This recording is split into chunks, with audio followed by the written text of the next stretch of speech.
All right, I was wrong.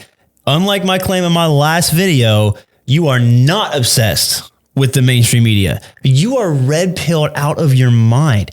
So much so that even if you did watch the last full episode of the Sunrise Lounge, you sat there thinking the whole time, yeah, that's not me.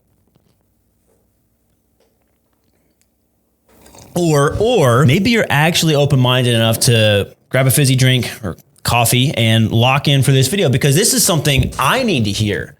And I'm willing to bet you do too. Hey guys, welcome back to the Sunrise Lounge. Today we're diving into something that's shaping the way that we see the world and each other. And it's a topic that kind of hits close to home for anyone trying to make sense of modern culture. We've been talking about broken trust in the mainstream media and why, love it or hate it, we're still obsessed with it. But there's something else, and it's a dark secret lurking just unseen under the surface. And of course, we're going to talk about it. So let's get to work. So in the last episode of the Sunrise Lounge, at the very end, there was a pretty solid cliffhanger. Let me fall. I asked if the media was still worth the pedestal that we keep it on. Well, turns out I was kind of wrong about that too. So, 0 for 2. Now, don't get me wrong, the premise was right, but the framework was unintentionally kind of a little off target. See, a ton of people are waking up to the corruption of mainstream media, legacy media, information media is probably the best term for what we're talking about today, but it's still kind of the only thing we talk about, like that ex you swore you were over. That's a lie. So after 2 months of family challenges and setbacks and barely any sleep, and honestly, just this need to waste time on video games or something kind of mindless just to escape mentally for a little bit. I mean, it got to the point where I felt like when I came into the studio or sat down to write or research or just think, I completely forgot how these things even operated. Like, what does this do? What is this? In addition to the research and the reading and the prep and the writing that goes into producing this podcast, I realized why my super clever cliffhanger it ended up being a little like dangling my legs over a kiddie pool. Oh, by the way, to everyone that has supported, to everyone that has hit the subscribe button, thank you so much, especially on Patreon. If you've continued to send your support on Patreon while you're waiting for full episodes and enjoying the shorts I've been posting, thank you. It's extremely deeply appreciated. And if you haven't subscribed yet, make sure you like the video because you're watching it at least this far, but hang tight on the subscribe button. It may not be for you. It's not for everybody. So watch through and subscribe. You'll find out if it's for you or not. So before we jump into sort of why the framework was wrong for my why is the media still on a pedestal question, or is it worth being on a pedestal question, we got to zoom way out. So have you ever heard of a couple dudes named William Randolph Hearst and Jacob Pulitzer? If not, that's cool. Like, no shame. But so Jacob Pulitzer, that's one you've probably definitely heard of. There's a big prize named after him. It's kind of prestigious, and in the media instantly glazes anybody that's won a Pulitzer Prize. It's for like writers, journalists, that kind of stuff. Well, way back in the day, William Randolph Hearst and Jacob Pulitzer were in a sales competition. I mean, a news writing rivalry. So, and many of the expert historians credit both with inventing what is called yellow journalism, which is essentially what we would call like fake news or misinformation today. Also, this is 100% not a history of journalism 101 course, but it is important, and here's why. Jacob Pulitzer essentially invented the modern information media format. And according to Britannica, his style meshed, quote, thought-provoking editorials and news with crime and public interest. And the most impactful thing that all of that did, it made journalism... Hey, psst. Little too early for the reveal, so gonna put a pause on that. There's even this super cringe cliche used in journalism circles that it's true, but still, if it bleeds, it leads. Now, we're going to get to why my question and framework were wrong at the end of the last video. We will get there. But first, First, let's talk about how we got here. So the media wasn't always 100% about being untrustworthy or manipulation or design narratives. I mean, even now, we can confidently say that there are good journalists out there. I mean, look, blanket statements are for the weak-minded, so we're not doing that here. Now, at one point, the information media in many cases was framed around informing the public. But along the way, through significant cultural challenges and anthropological recession. What? I really don't know what he said at the end of that sentence. I don't think he knows what he said either. That facade has eroded almost entirely. It became a tool for governments, for corporations, for anyone who could afford to and would pay to have their message amplified. I mean, think about level one examples. Wartime propaganda, obviously biased coverage, and that feels like it's more of a trend now. But if you look back at informational media and journalism in its history, at least the modern version of it, if you're looking at like 1900 forward, that's a lot more common when you start to pay attention.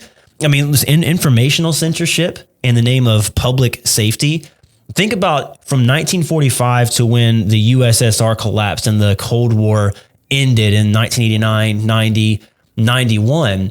If you really dive into the history of the information that was put out there, whether it was coming from wartime Vietnam or from Europe or other the spy battles and who was capturing who and who was spying on who, a lot of that was extremely, not even ashamed, extremely censored. And that leads us to now, where we have to filter through agenda-driven headlines and story angles tailored specifically to get clicks, not tell the truth. Information turned into entertainment, and entertainment turned into manipulation. But despite all of that, feeling like some super pessimistic take, that's not even the startling or crazy part. The crazy part is all of these outlets and production companies still sell themselves as objective and trustworthy. But if you pull back the curtain, you realize they're just businesses trying to generate profits. Blood sells, hype sells, outrage sells. I mean, if you look at right-wing or leftist social media accounts, the influencer accounts, they'll cover stories from the other side and it goes viral. So even though you're outraged, you're still helping push that narrative out into the space. It may be under the guise or in the facade or framework of trying to inform people, but honestly, most of the time it's just for engagement and clicks because influencers got to make a payday. The truth, that's secondary, if not irrelevant. Speaking of outrage, here's the thing. It's not just about biased reporting. It's about control. But did you know that just a handful of corporations own almost everything that we watch, read, and listen to? And their combined worth is $430 billion. This isn't me making some like wild statement to like drive a reaction or hopefully like halfway through the video, I'm snapping you back to keep your attention. This is according to legitimate sources like Business Insider, The Motley Fool, WebFX. Let me ask you this question. Have you ever heard of a guy named Jeff Bukes? This is like I'm asking just, do you know people episode? This is like the third guy, right? Fifth guy, seventh guy, whatever. Have you heard of a guy named Sumner Redstone? That's a made-up name. What's your real name? Of course you haven't. I mean, I hadn't. Maybe you have. I didn't. And they're two of the richest dudes in the world because they run two of the big six media corporations. And they're not in the business of helping you think critically. They're in the business of keeping you glued to the screen. It's a pure profit motive. And the best way to drive those profits is manufactured outrage. Now, the headlines you see, they're designed to provoke emotion. You can spend just a few minutes searching YouTube on how to grow on YouTube, and you'll literally get hundreds of results from all different kinds of experts and different styles of influencers, but almost universally, they'll tell you, make your thumbnail and title clickable by eliciting an emotion, any emotion, from the viewer. Fear, anger, outrage, they're profitable. Extremely profitable. It's a psychological game, and most people don't even realize they're playing it. Even the algorithms that you interact with daily, from Google to YouTube, they feed us what we want to hear, not what we need to know. It's like an echo chamber that's been fine-tuned to trap us and overstimulate us. So how can we trust the media to tell us the truth when it's actively working to manipulate us? And that, Sunrise Lounge, leads us to how my cliffhanger was really just kind of stepping off of a step stool, or, the kiddie pool example, if that worked for you. In the last episode of the Sunrise Lounge, I asked at the end, leading into this video idea 3 months ago, I asked if the media was worth keeping on the pedestal that we've had it on culturally for decades. And the question was wrong because the framework was flawed. The media should have never been on any pedestal in the first place. Information media has always been about capturing an audience, keeping that audience in a content loop, and farming that audience for profit. Simply put, the information media is a business. And if a journalist has the skill set to seek and deliver compelling stories and tell them in compelling ways, go for it. Get paid. Catch your bag. But when an entire industry can farm a population for billions of dollars, it becomes extremely irresponsible to assume any level of altruism or fair intent. Now, this is where it gets personal. This is the sinister secret lurking in the shadows that is the real threat. Let's talk about us. You, me, everyone in this modern culture. We're addicted to information. And I get it. It's so easy to scroll, to click, to consume. The problem, we're drowning in it. I mean, have you noticed how it's harder to focus these days? It's harder to connect with the people around you. Well, that's because this endless stream of information, all of it, any of it, you name whatever format, news, social media, podcasts, it's rewiring our minds and our culture. We're consuming infinitely more and understanding infinitely less. And the worst part is we've come to equate being informed with being connected. And spoiler alert, they're not the same. This obsession with staying informed, it's a captive cycle called the dopamine loop, in which you get a strong spike through whatever strong emotion a piece of information or media delivers. You come off that spike or that high and then immediately begin seeking the next spike. It's coming at a cost. Human connection. Our real conversations have largely transformed into glorified transactional information exchanges. Think about it. When was the last time you had a deep, meaningful conversation, and not just texting someone, but actually sitting down and talking, or even a conversation that's pointless and casual, but it's an escape from reality for a little bit? Talk about why your favorite color is blue. It's becoming rare, but sadly, that's no accident. Media and tech are designed to capitalize on our overstimulation and keep us isolated. Why?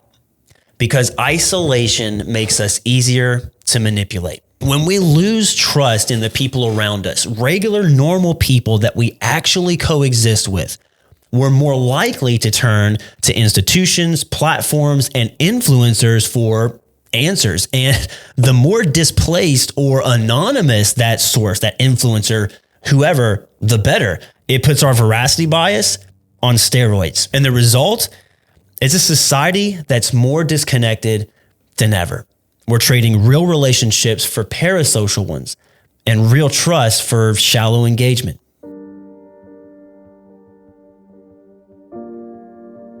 So where does that leave us? The legacy of broken trust isn't just about the media. It's about the culture we're building and the connections we're losing.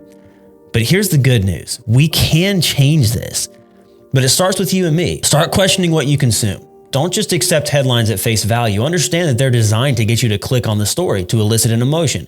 Do the work to find independent sources, or whatever sources you can find, think critically about the information and intentionally seek out opposing information, cross-compare and cross-reference. Yeah, it takes a lot of work, but that's welcome to being responsible. More importantly, don't let this addiction to information rob you of real connection. Spend time with people, build relationships. Trust isn't something that can be given by an institution. It's something that we cultivate and generate with each other. And here's something, this human connection, this crisis of narration, which is a term that's come to light recently.